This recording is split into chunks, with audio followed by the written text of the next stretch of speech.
Hello दोस्तों, नमस्ते, राधे राधे। एक सुंदर विवाह सुना रहे हैं। पूर्व पश्चिम एक सागर तरवाय रे पुरई निहालर देई रे ललनवा रे पुरई निहालर देई रे ललनवा सेही तर दुल्हे अपन धोतिया कचारई सेही तर दुल्हे अपन धोतिया पछारई अरे पूछै दुलैना देई बात रे ललनवा अरे पूछै दुलैना देई बात रे ललनवा के कर है तुहु लरू से दुलरू के कर है तुहु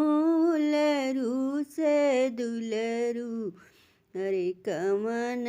हरैया छोट भाई रे ललनवा अरे कवन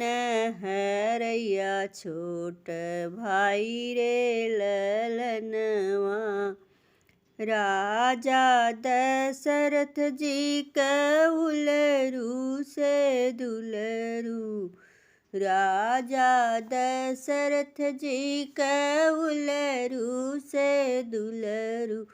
अरे लक्ष्मण हरैया छोट भाई रे ललनवा